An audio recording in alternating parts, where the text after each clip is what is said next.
नमस्कार। बड़ी बहस मध्य प्रदेश में आप सभी का स्वागत है और मैं हूं आपके साथ सीमा चौधरी। आखिर 1.5 महीने की तलाश के बाद आरटीओ के पूर्व कांस्टेबल सौरभ शर्मा और उसके सहयोगी चेतन गौर को लोकायुक्त पुलिस ने गिरफ्तार कर ही लिया। आपको बता दें कि सौरभ शर्मा को लोकायुक्त ऑफिस के बाहर से पकड़ा गया। इसके बाद उसमें 5 घंटे तक पूछताछ की गई। इसके कुछ देर बाद चेतन गौर को भी लोकायुक्त पुलिस ने गिरफ्तार कर लिया। उधर सौरभ के पार्टनर शरद जायसवाल भी मंगलवार दोपहर को अपने वकील के साथ लोकायुक्त में बयान दर्ज कराने पहुंचा। बयान दर्ज करने के बाद लोकायुक्त पुलिस ने उसे भी हिरासत में ले लिया, जिसके बाद लोकायुक्त पुलिस ने सौरभ और चेतन को कोर्ट में पेश किया। लंबी बहस के बाद अदालत ने सौरभ और उसके सहयोगी चेतन गौर को 7 दिन की पुलिस रिमांड पर भेज दिया है। 4 फरवरी तक सौरभ शर्मा, चेतन गौर और पुलिस के रिमांड पर ये दोनों रहेंगे। आपको ये भी बता दें कि सौरभ शर्मा 41 दिन से फरार था। लोकायुक्त, ईडी और आयकर की टीम उसकी तलाश में जुटी हुई थी। तीनों एजेंसियों को चकमा देकर सौरभ सोमवार को अपने वकील के साथ भोपाल में लोकायुक्त की विशेष अदालत में सरेंडर होने के लिए पहुंच गया था, लेकिन लोकायुक्त ने उसे कोर्ट परिसर के बाहर से ही गिरफ्तार कर लिया। भोपाल में आरटीओ के पूर्व कांस्टेबल सौरभ शर्मा के यहां पर 9 दिन में 3 एजेंसी, ईडी, लोकायुक्त और आयकर विभाग ने छापे मारे थे। कार्रवाई के दौरान उसके पास 93 करोड़ से भी ज्यादा की प्रॉपर्टी मिली। इनमें कार में मिले 52 किलो सोना, 11 करोड़ कैश भी शामिल है। वहीं ईडी ने 27 दिसंबर को सौरभ शर्मा और उसके सहयोगी चेतन सिंह गौर, शरद जायसवाल, रोहित तिवारी के ठिकानों पर छापेमार कार्रवाई की थी। सौरभ के परिजन और दोस्तों के खातों में 4 करोड़ रुपए का बैंक बैलेंस पाया गया था और उसके अलावा 23 करोड़ की संपत्ति भी जांच के दायरे में ईडी ने ली थी। आज इसी मुद्दे पर विस्तार से चर्चा करेंगे और चर्चा के लिए हमारे साथ जुड़ेंगे कुछ मेहमान। और कोई प्रताड़ित नहीं किया जाए, सुप्रीम कोर्ट गाइडलाइन कर। 2 घंटे तक बातचीत हुई है, क्या कुछ और रिमांड लेने के लिए कैसे कुछ बरामदगी करना है, हमको कुछ कागज ले रहा है, संपत्तियों के बारे में पूछताछ की होता है।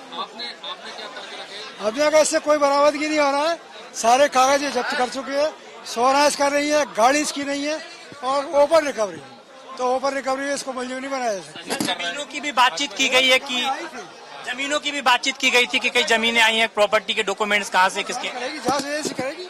रिमांड से संतुष्ट है? अब रिमांड ज्यादा मांग रहे हैं, अब कोर्ट का ऑर्डर का पालन तो करना पड़ेगा ना। को भी किया गया दोनों को कितने दिन की रिमांड हुई है, कितने तारीख तक? आज से लगा लो 4 तारीख तक का, 7 दिन का होगा।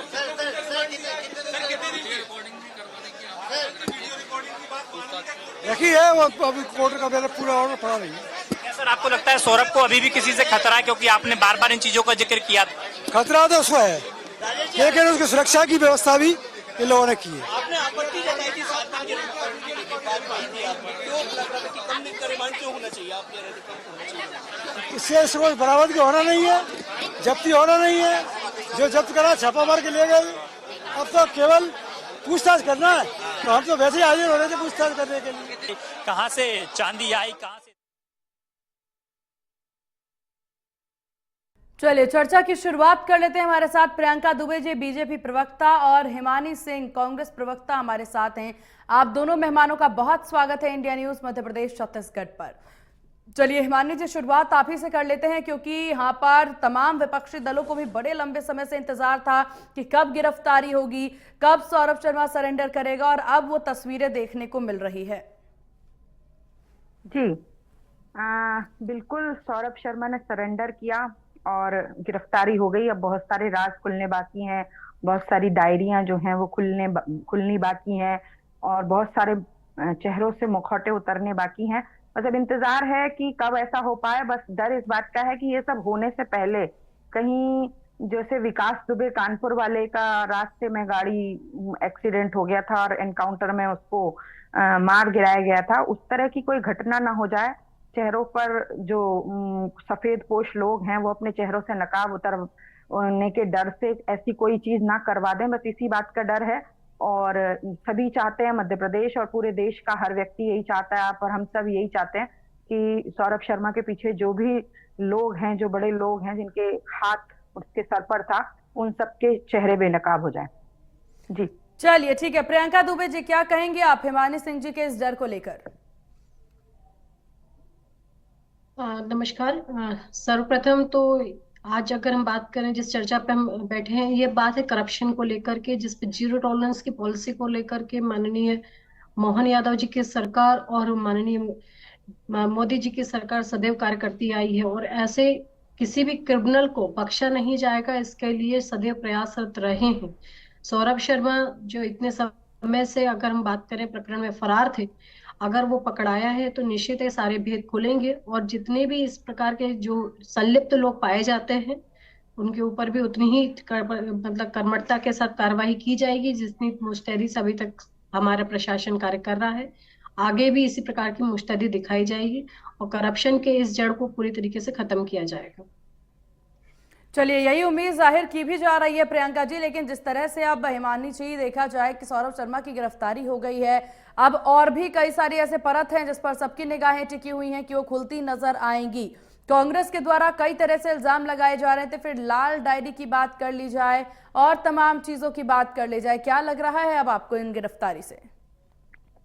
देखिए, मैं गिरफ्तारी से तो अब ईडी के ऊपर है। जिस तरह का अभी प्रियंका जी क्रेडिट लेने का काम कर रही थी, तो मैं उनकी जानकारी के लिए बता दूं कि आपके अगर आप ईडी की कार्रवाई को अपने जीरो टॉलरेंस की नीति में समाहित करेंगी, तो चुनाव से पहले जो दल बदल लोग करते हैं और उससे पहले जो ईडी की कार्रवाई होती है, फिर आपकी बहुत सारी चीजों पर सवाल उठकर खड़े हो जाएंगे कि ईडी की कार्रवाई सरकार के इशारे पर होती है, क्या ईडी भी सरकार के इशारे पर काम करने लगी? क्योंकि ईडी, सीबीआई ये स्वतंत्र एजेंसियां होती हैं जो किसी के ऊपर भी शक के घेरे में आने पर, भ्रष्टाचार होने पर या कोई भी आपराधिक मामला होने पर, बड़े जो कुछ मामले होते हैं उनके होने पर कार्रवाई करती हैं। वो सत्ता पक्ष का हो, विपक्ष का हो, कोई नागरिक हो, कोई भी हो। तो अगर आप ईडी की कार्रवाई को अपनी जीरो टॉलरेंस में शामिल करेंगी, तो जो दल बदल करने से जस्ट पहले किसी के ऊपर ईडी की कार्रवाई होती है और उसके फौरन बाद वो व्यक्ति भारतीय जनता पार्टी ज्वाइन कर लेता है, तो आपको फिर उन सवालों के जवाब देने पड़ेंगे।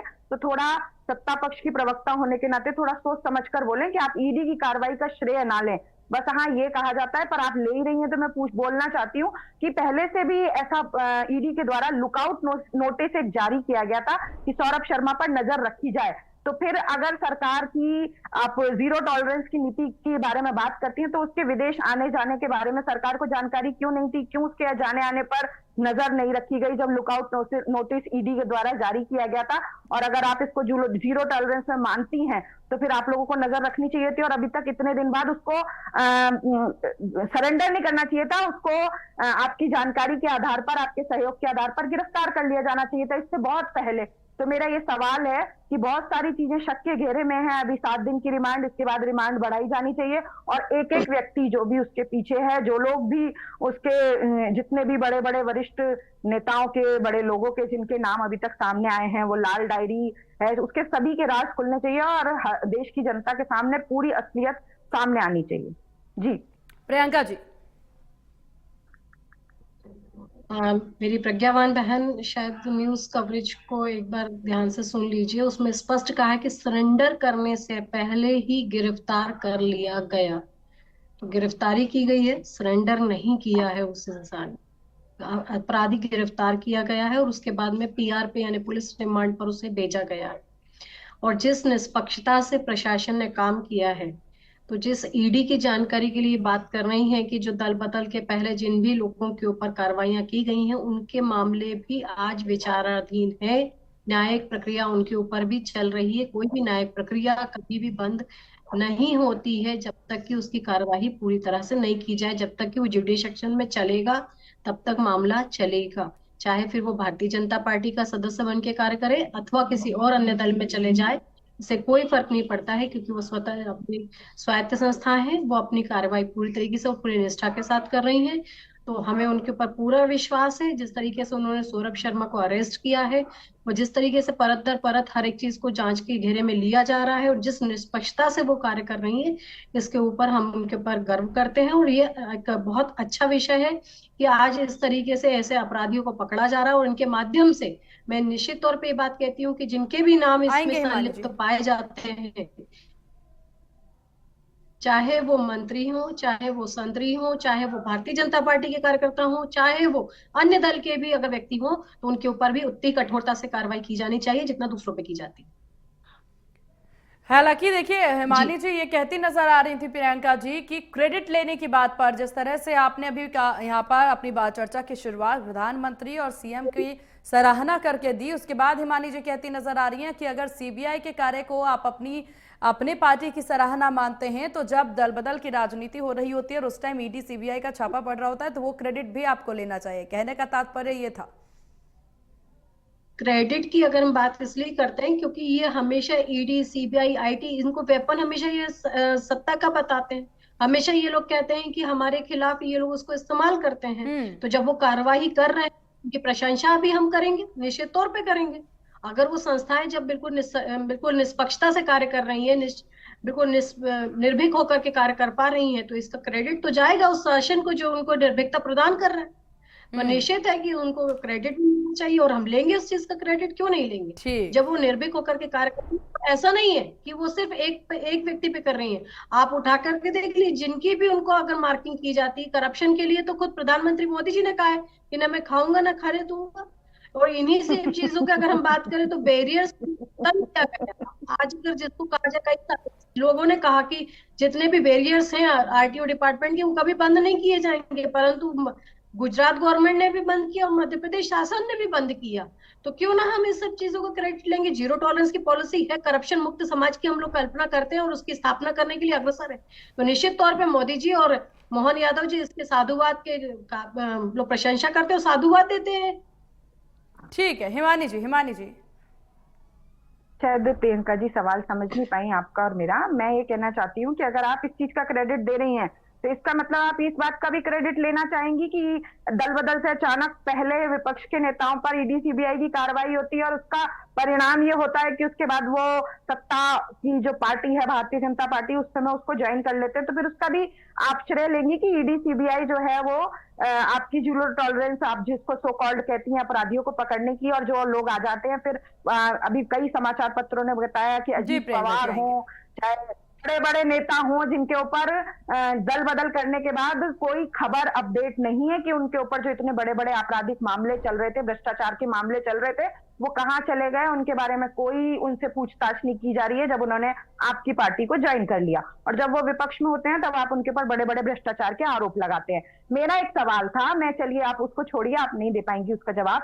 मैं पूछना चाहती हूँ कि आप, एक और सवाल मैंने पूछा था कि जब लुकआउट नोटिस जारी किया गया था, 24 घंटे से वो भोपाल में था, वो कोर्ट पहुंच गया, तब आपने, मेरा सवाल था कि 40 दिन तक उसकी गिरफ्तारी नहीं हो पाई। जब लुकआउट नोटिस जारी किया गया था तो क्यों हमें उसके जहां पर है वो कहाँ गया है उसको उसी समय उसके बारे में उसको चिन्हित करके उसको पकड़ने की जरूरत थी, जब वो खुद 24 घंटे तक भोपाल में रहा और भोपाल की पुलिस और प्रशासन जो है उसको पकड़ पाने में खुद असमर्थ रहा। वो कोर्ट तक पहुंच गया। क्या 24 घंटे में वरिष्ठ नेताओं के द्वारा या प्रशासन के द्वारा उसको सुरक्षित रखने की या उसको उसकी सारी जो आप लोग अपने ऊपर जो इल्जाम आने वाले हैं उनसे बचने के लिए व्यवस्थाएं कर रहे थे? 24 घंटे तक वो भोपाल में उससे पहले आ गया था, प्रत्यर्पण से पहले, जब आपने उसे गिरफ्तार करने की फॉर्मेलिटी की। जब वो बिल्कुल गेट पे पहुंच गया तब आपने एक श्रेय लेने के लिए उसको 24 घंटे पहले क्यों उसके जहां पर जिस ठिकाने पर वो छुपा हुआ था उसको, तो आप अगर आप क्रेडिट लेना चाहती हैं तो इस बात की भी जवाबदारी लीजिए कि आप लोग बिल्कुल असफल रहे उसको पकड़ने में। 40 दिन तक वो गायब रहा, लुकआउट नोटिस के बाद वो जाता रहा और आप नहीं पहुंच पाए उस तक।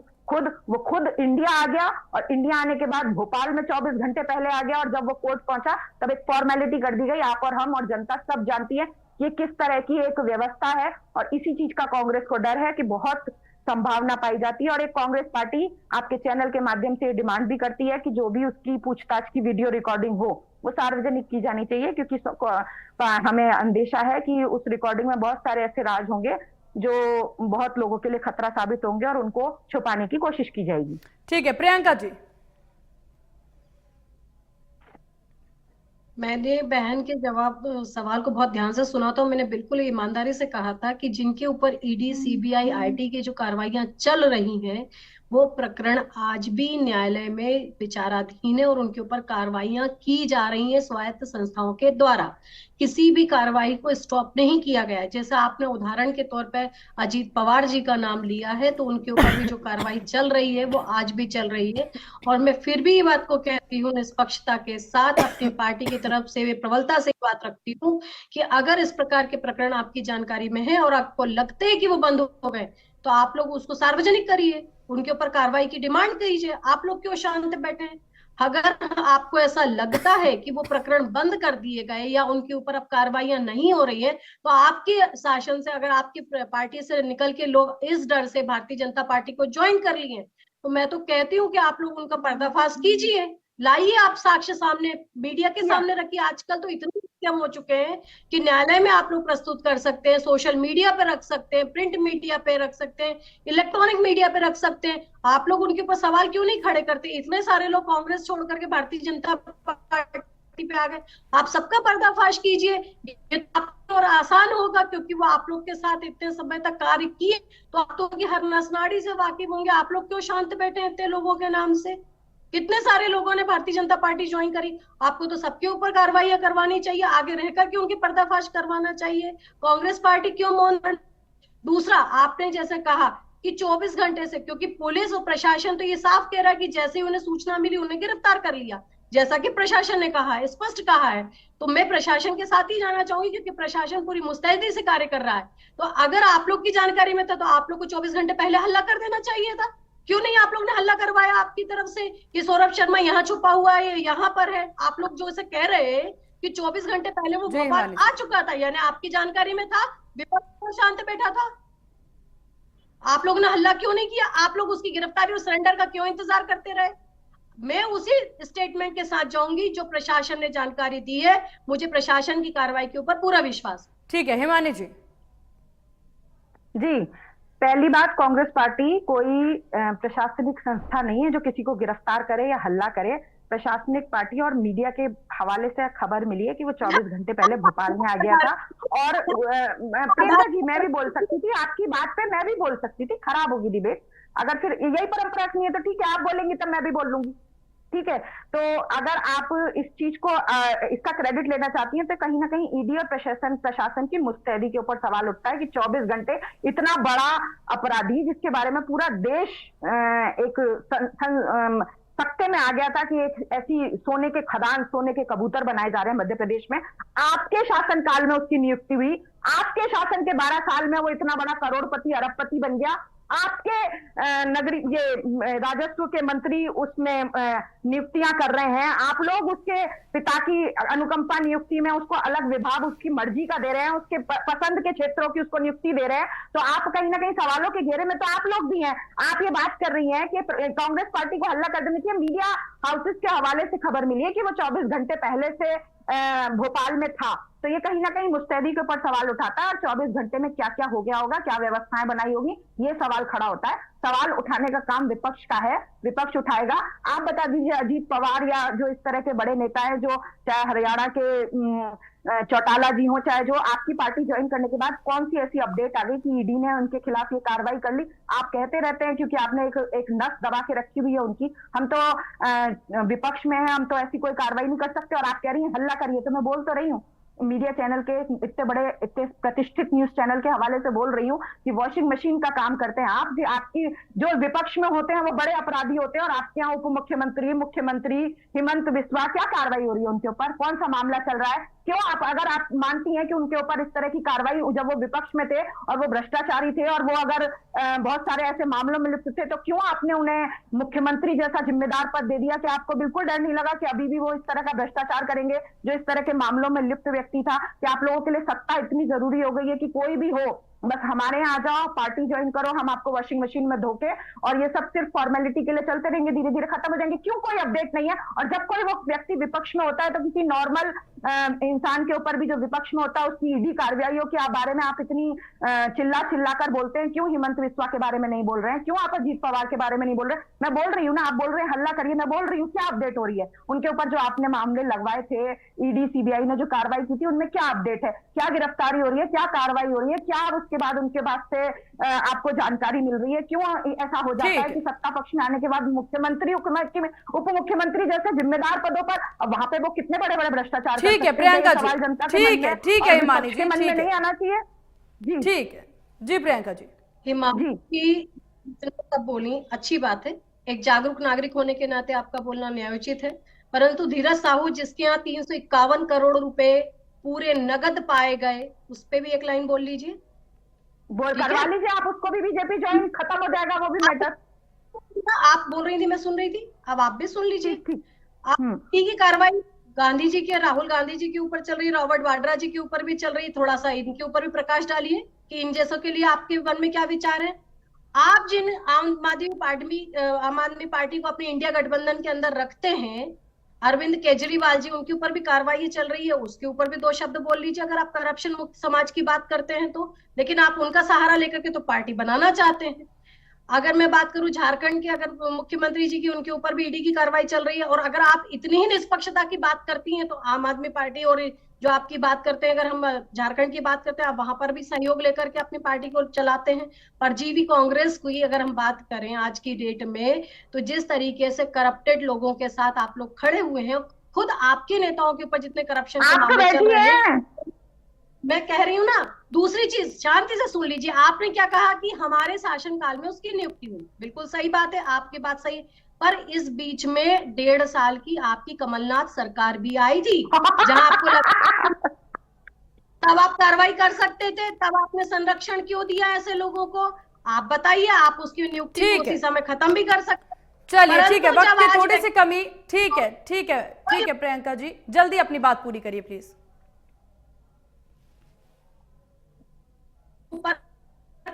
हो रही है तो आप लोग इतने क्यों हड़बड़ा रहे हैं? वेट करिए, हर एक चीज बिल्कुल ट्रांसपेरेंसी के साथ सामने आई हूं। मैं तो कह रही हूँ, फिर चाहे आज फिर इस मंच पे से कह रही हूँ कि अगर उसमें संलिप्त हमारे मंत्री, संतरी या कोई भी उसमें पाए जाते हैं तो उनके ऊपर भी कठोरतम कार्रवाई। चलिए, आप दोनों मेहमानों का बहुत शुक्रिया इंडिया न्यूज मध्य प्रदेश छत्तीसगढ़ को अपना कीमती वक्त देने के लिए और चर्चा में शामिल होने के लिए। फिलहाल इस बड़ी बहस मध्य प्रदेश में बस इतना ही। बने रहिए इंडिया न्यूज के साथ। नमस्कार।